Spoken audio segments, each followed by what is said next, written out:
नमस्कार। आज दिनांक 1 अगस्त 2025 को प्रकाश विहार पॉडकास्ट चैनल का उद्घाटन औरंगाबाद भाजपा जिला प्रवक्ता सह प्रतिनिधि माननीय सभापति बिहार विधान परिषद प्रतिनिधि जो अश्विनी तिवारी जी के द्वारा यहाँ किया गया है। ये हमारे सामने मौजूद हैं। इनको सबसे पहले मैं इनको अपना दिल से सादर प्रणाम करता हूँ। इन्होंने यहाँ आया और मेरे द्वारा एक चैनल का उद्घाटन किए। तो भैया सबसे पहले आप बताइए कि यहाँ आकर के आपको कैसा लग रहा है। बहुत बहुत धन्यवाद डॉक्टर जयप्रकाश बाबू। आपके द्वारा जो पहल है विकसित भारत का एक रूप में, आप इस कलयुग के दूजे भगवान के रूप में डॉक्टर के पेशा से जुड़ने के साथ साथ आप संगीत विद्या में भी जो अपना रुचि दिखा रहे हैं और आपका चैनल के सब्सक्राइब और व्यू जो बढ़ रहा है, मैं आपको हृदय से शुभकामना देता हूं कि आप लगातार इसी तरह से आप बढ़ते रहें और आपका जो नया स्टूडियो प्रकाश विहार पॉडकास्ट का जो आज है उद्घाटन हुआ है, मैं इसके लिए शुभकामना देता हूं तहे दिल से कि आपका जो सपना है वह सपना ईश्वर पूरा करें और लगातार आप इस क्षेत्र में भी, पॉडकास्ट के क्षेत्र में भी आप आगे बढ़ें और संगीत के क्षेत्र में एक अच्छे एंकर, और उसके बाद मेरा शुभकामना होगा कि एक आप इस मगध के धरती से आप अच्छा गायक बने। मैं यही आपको शुभकामना देता हूँ। थैंक यू भैया, आपने हमको बहुत बड़ भाई की तरह आशीर्वाद दिया, इसके लिए धन्यवाद। मैं आपसे दाऊदनगर के बारे में कुछ आपसे हम चर्चा करेंगे कि यह जो दाऊदनगर में जो अनुमंडलीय शहर है, आप यहाँ कितना दिन से दाऊदनगर में आप आते हैं? जो घर तो बगल में है ही, लेकिन दाऊदनगर के लोगों से इतना लगाव कब से है आपको? देखिए, दाऊदनगर मेरा जन्मभूमि रहा है। मेरा जन्म जो है दाऊदनगर में ही हुआ है। मेरे चाचा जी राष्ट्रीय जो अभी इंटर उच्च विद्यालय हो गया है, राष्ट्रीय उच्च विद्यालय में एथी के पद पर थे, 4th ग्रेड में थे और वहीं पर मेरा रहना, खाना पीना, पढ़ना लिखना सब यहीं से हुआ है। बाद के दिनों फिर हम अरई में भी पढ़े और पथरौल से हम मैट्रिक का परीक्षा दिए, फिर के मंडल से आईए किए थे। हाँ। तो दाऊदनगर से मेरा मान के चलिए कि 1972 से ही, जी 72 से ही लगाव रहा है। जब दाऊदनगर बहुत ग्रोथ नहीं किया था, बहुत विकास नहीं किया था, उसी समय से हम लोग दाऊदनगर में हैं। और आज तो मुझे खुशी हो रहा है कि दाऊदनगर एक अच्छा, मैंने बहुत अच्छा तो नहीं, लेकिन एक अच्छा पहल की ओर बढ़ रहा है। बहुत सारे यहाँ हर चीज़ के एजेंसियाँ खुल रहे हैं, सब प्रतिष्ठान नए नए हैं, अच्छे मिठाई दुकान है, अच्छे होटल है, नाना प्रकार के जो सुख सुविधा चाहिए। और आप जैसे समाज सेवियों के द्वारा जो स्वास्थ्य के क्षेत्र में भी जो पहल किया जा रहा है, जो गरीब गुरबा को आप लोग जैसे और जो प्रैक्टिशनर हैं, जो डॉक्टर हैं, जो सेवा दे रहे हैं, मैं इसके लिए भी आप सभी का बधाई और अभिनंदन करता हूँ। तो आपको राजनीतिक क्षेत्र में कब से आए? राजनीतिक क्षेत्र में हम 1993 से संघ से जुड़े और संघ से जुड़ने के बाद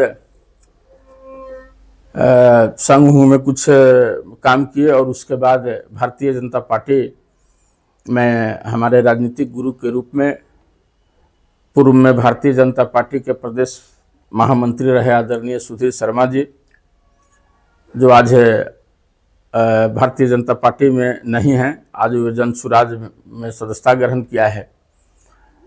मैं उनको शुभकामना देता हूं कि जहां भी रहें निरंतर अपने क्षेत्र और राज्य के समस्याओं के बारे में जिस प्रकार से पूर्व में गतिशील संघर्षशील रहते थे, इसी प्रकार आज जहां भी हैं, जिस पार्टी में गए हैं, वहां से भी हाँ हाँ वो ऊंचाई तक पहुंचाने का काम करें इस बिहार को। हाँ, मेरी भी शुभकामनाएं उनके साथ है।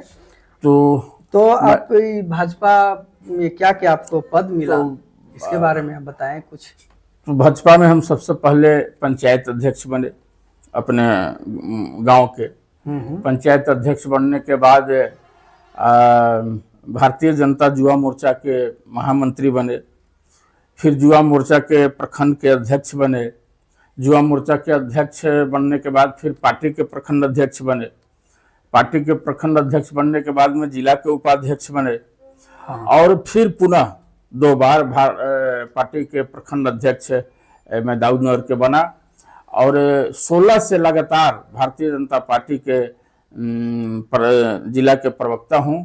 और माननीय इस क्षेत्र गया स्नातक निर्वाचन क्षेत्र से माननीय सदस्य श्री अवधेश नारायण सिंह जी, जो वर्तमान में बिहार विधान परिषद के माननीय सभापति हैं, उनका भी मैं 2013 से ही लगातार उनका प्रतिनिधि के रूप में, उनके अब्सेंटी में, उनके गैर हाजिरी में जितने प्रकार के जो बैठक होते हैं सरकारी, उस बैठक में मैं हिस्सा लेता हूं और उनकी उपस्थिति को मैं दर्ज कराने का काम करता हूं। ठीक है, लक्ष्य क्या है आपका इस पार्टी के द्वारा जो आप सोचे हुए हैं?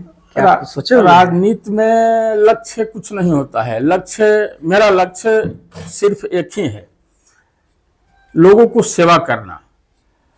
हम सेवा, अगर आम जनता के बीच में रहते हैं, आप सभी देखते हैं, और सेवा भावना के तहत आप हमेशा जो भी कार्यक्रम कराते हैं, चाहे भामा शाह जी के कार्यक्रम हो या अन्य प्रकार के जो भी आप कार्यक्रम कराते हैं, हमको आप आमंत्रित करते हैं।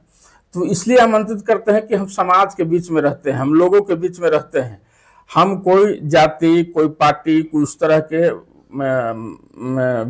व्यथित मानसिकता के लोग हम लोग नहीं हैं। हम लोग के काम में है सिर्फ समाज की सेवा करना, समाज कैसे उत्थान करे इसके लिए हम चिंतित हैं। तो ऐसा नहीं है कि हम एमएलए और एमपी बन के ही समाज की सेवा कर सकते हैं। हम एक सामाजिक कार्यकर्ता के रूप में जो भी हमसे हो सकता है, गरीब के उत्थान के लिए, पीड़ित के स्वास्थ्य के लिए हम कर सकते हैं।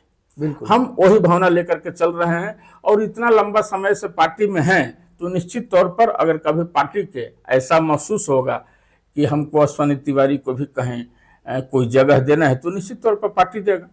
बिल्कुल। तो अब अभी जो चुनाव आने वाला है, इस चुनाव में आप क्या कहेंगे? चुनाव में तो साफ है, एनडीए का बहुमत फिर से आ रहा है। नीतीश कुमार के नेतृत्व में बिहार में सरकार बनेंगे। हम लोग का जो लक्ष्य है एनडीए का 225 का लक्ष्य पर हम लोग काम कर रहे हैं। और खास करके जो हम बिहार में काम किए हैं और उसी का मजदूरी हम मांग रहे हैं। आप देखिए, एक गरीब के और एक मध्यम परिवार के लिए जो सुख सुविधा चाहिए, आज सरकार ने उनको पूर्ण कर दिया है। आप उठा के देख सकते हैं, हमने आवास योजना दिया, उस आवास में शुद्ध पेयजल के लिए नल जल योजना के तहत जल देने का काम किया। उस आवास में हम शौचालय देने का काम किया। उस आवास में हम पंडित दीनदयाल उपाध्याय विद्युतीकरण योजना के तहत पहले कनेक्शन दिया और अब उसमें फ्री कनेक्शन 125 यूनिट तक फ्री कनेक्शन देने का काम किया। उज्ज्वला योजना के तहत हम फ्री गैस कनेक्शन देने का काम किया। हम प्रधानमंत्री अन्न योजना के तहत उनको 5 किलो हर परिवार पर अन्न देने का काम किया और 400 रुपया जो वृद्धा पेंशन था उसको बढ़ा करके हमें 1100 रुपया करने का काम किया। और अगर कोई असाध्य रोग उस तरह के हो जाए तो हम उनके लिए 5 लाख रुपया का आयुष्मान भी देने का काम किया है। आप बताइए कि अब एक मध्यम वर्गीय या गरीब परिवार में अब कौन सा सुविधा वहां बच रहा है? सर्व शिक्षा अभियान के तहत उनको बच्चों को फ्री में हम स्कूल में भोजन सहित ड्रेस और किताब सहित शिक्षा देने का काम किया। तो हम जब जहाँ इतना बड़ा काम किए हैं, हर व्यक्ति के लिए हमने कुछ न कुछ किया है। और लाइन ऑर्डर, सड़क, बिजली, शिक्षा, स्वास्थ्य, आज जो हॉस्पिटल में बकरियां गधे लुकते थे हॉस्पिटल में, आज वहाँ डॉक्टर बैठ रहे हैं, आज वहाँ मरीज जा रहे हैं, आज वहाँ दवाई मिल रहा है। तो हम सारी व्यवस्था करने का प्रयास किया है और पहले से बेहतर बनाने का प्रयास किया है। और इस बार अगर हम फिर से सरकार में आते हैं तो सभी नौजवानों को, सभी महिलाओं को और विकसित और उनको विकास के लिए नए नए प्रकार की योजना ला करके और बिहार को विकसित करने का हम लोगों ने काम करेंगे।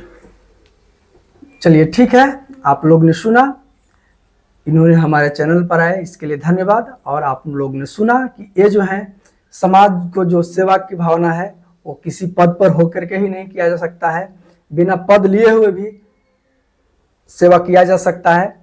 तो मानव कल्याण के लिए हर व्यक्ति को आना चाहिए, इनसे शिक्षा लेना चाहिए कि कोई बिना पद पर रहे हुए भी किसी को सेवा किया जा सकता है।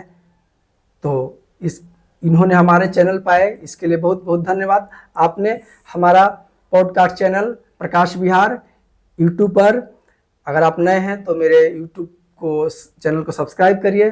फेसबुक पर देख रहे होंगे तो फेसबुक चैनल को फॉलो करें। इंस्टाग्राम पर देख रहे हो तो फॉलो करें। धन्यवाद, थैंक यू।